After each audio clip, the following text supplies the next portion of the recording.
Hi guys, so today we're going to finish our Jigsaw Jones mystery and be on the lookout tomorrow for a question for e-learning.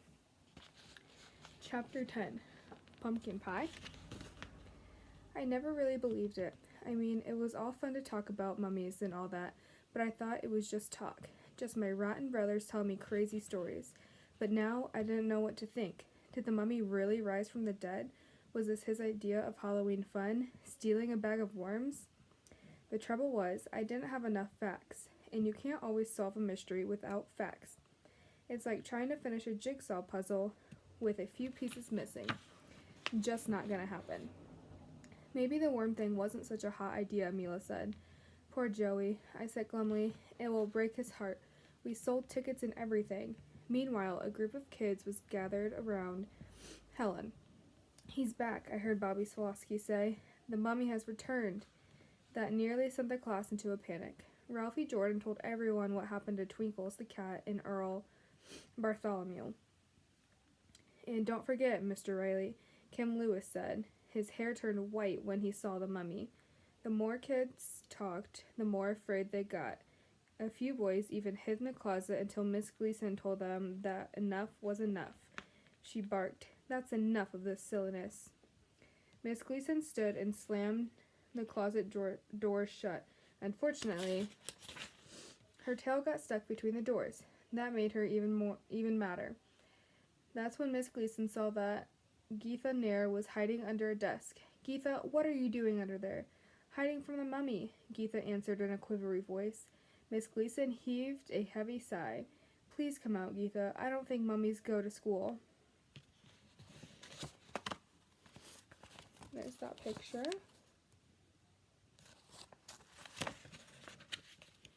Suddenly, Geetha pointed toward the door and screamed, "Then what's he doing here?"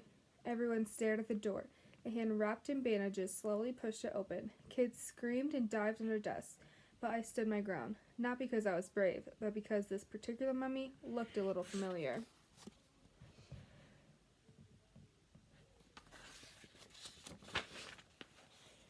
"Oof," the mummy mumbled as he bumped into Miss Gleason's desk.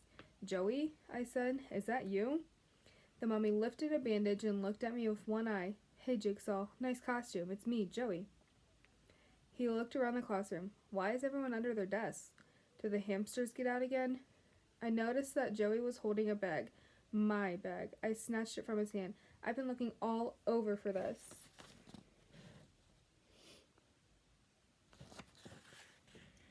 "Hey, don't get mad," Joey said. "Besides, I thought you said there were worms in there." Biggs and Mila gathered around. Joey continued, "See, I had been thinking about the worms all day, and I was worried about them in that box of yours, so I thought I'd take them outside for a little exercise." "Exercise?" I said. "And fresh air," Joey added. I scratched the back of my neck. "So what's the problem?" I asked. Joey opened the bag and pulled out a box. It was shaped like my box, except it was white, not gray. Joey opened the lid. "See for yourself." I looked inside. "Pie?" Joey stuck his thumb into the pie and gave it a lick. Pumpkin," he said. Then I remembered what Miss Gleason had said. She used the same kind of bag for her pie today. Mila must have been reading my mind. She said, "But if Joey took Miss Gleason's pie, then who has the worms?" Chapter 11. Mila Saves the Day. I turned to Biggs. "Where were you just now before you came into the classroom?" Biggs jerked his thumb towards the door. "I delivered a bag for Miss Gleason. It was for the pumpkin pie contest," Mila shouted, finishing his sentence. Somehow the bags got switched, and Joey took the pie by mistake, and Biggs delivered the box of worms. Uh-oh. There was no time to waste. "Biggs, Mila, let's go, and bring the pie." We raced to the auditorium. The halls were crowded with ghouls and ghosts. We saw pirates and superheroes, ballerinas and princesses. We saw a giant M&M chatting with Pocahontas. We even saw a four-legged cow. With so much going on, no one paid much attention to a vampire, Frankenstein, and a wrestler hustling down the hall. Biggs opened the auditorium door a crack. "What do you see?" Mila asked. Biggs whispered, "I see the principal, Mr. Rogers, standing in front of a long table. He has a fork in his hand." "This isn't good," Mila said. "He's already judging the pie contest," Biggs explained.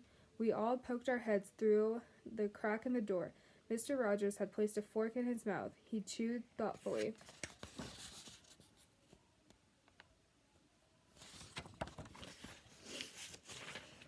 The school secretary, Mrs. Garcia, stood beside him.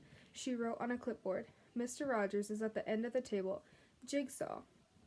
Big said, "He's opening the last box." "What can we do now?" Mila asked. "Wait!" I screamed, but it was too late. We ran up to the table. Mr. Rogers, who by the way was dressed like a cat in a hat, stared at us. Then down into the box. Then at us again. He had found the worms, and we were in big trouble now. Mr. Rogers' face turned red. "Is this some kind of foolish prank?" he demanded. I stammered. You see, Mr. Rogers crossed his arms and then stared down at me. "I'm waiting, Jigsaw." Mila spoke up. "Great job, Mr. Rogers. You found Jigsaw's worms." Mr. Rogers grimaced. "Apparently so."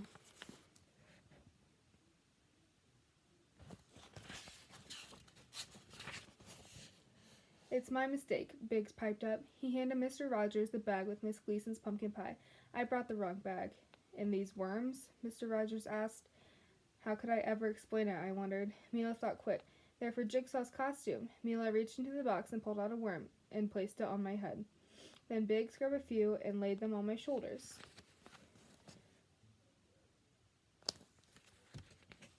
"It adds to the overall creepiness," Mila explained. Now it was Mr. Rogers' turn to stand in silence. "Like in the poem," Mila said. "Poem?" "Yes, you know. The worms go in, the worms go out. They crawl in your stomach and out through your mouth." Mr. Rogers rubbed his eyes and groaned. "I'll get the aspirin," Mrs. Garcia offered. "Yes, thank you. That would be nice," Mr. Rogers said to her, and turned back to us. "As for you three, please get back to your classroom. It's nearly time for the parade, and I've got one more pie to taste." We started to leave. "Wait," Mr. Rogers called out. "Please take the worms. Unless there are students here, they don't belong in school." Chapter 12. Joey's Big Moment. The Halloween parade was a gigantic success. All the parents cheered and waved. Cameras flashed. Both my parents were there, and so was Grams, waving wildly. When we got back to room 201 after our march around the school, it was time for the class party. We ate spider cupcakes, opened treat bags, played games, and listened to music.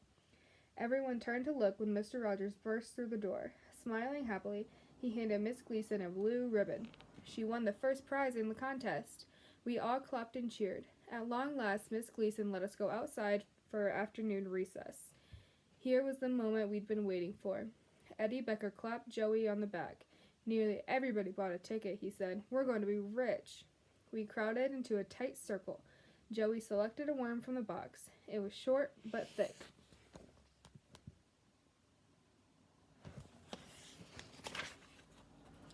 Joey looked at Bobby. "Show me the money," he said. Mila made a face. "You couldn't pay me $1 million to eat one of those things." Ralphie Jordan volunteered. "For $1 million, he said, "I'd eat 100 of those suckers." Bobby held out a portrait of George Washington. Joey reached for the money.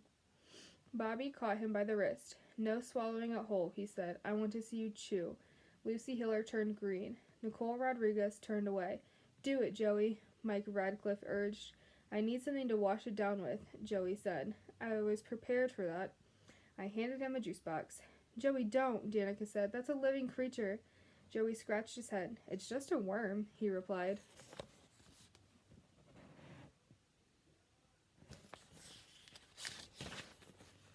"So," Danica said, "worms are people too. That little guy has a mom and a dad just like you. How do you think they'll feel when they find out their son was eaten by a second grader?" "Who asked you, Danica?" Bobby shot back. "This is between Joey and me." Danica shook her head sadly. "That little fella's probably got a name, like Slimy or Slippy or something." Joey poked at the worm with his finger. "Hi, Slippy," he said. "Are you ticklish?" "Enough," Bobby demanded. "Eat it or give my money back." Joey looked at Danica. "Sorry," he said, "but this is business." Joey opened his mouth. The worm dangled above his tongue, and he ate it. 3 chews and a swallow. He actually ate it. I was right. It wasn't something you see every day, and that's probably a good thing. Yuck. After school, I split the dollar with Mila, 50-50, and we went trick-or-treating around the neighborhood. We saw witches and ghosts, fairies and superheroes. But we didn't see any more mummies. That was fine with me. I had already seen enough for the one day. And as they say in detective business, that wraps up another case for Jigsaw Jones.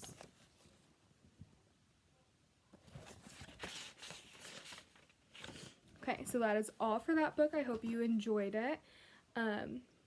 So fill out as much of your sleuthing notes as you can, and then be on the lookout for Tuesday for a question over Jigsaw Jones. And I believe we are going to start the book about Harry Houdini, so be on the lookout for that as well. Please email me or Miss Hopper if you have any questions. Bye, guys.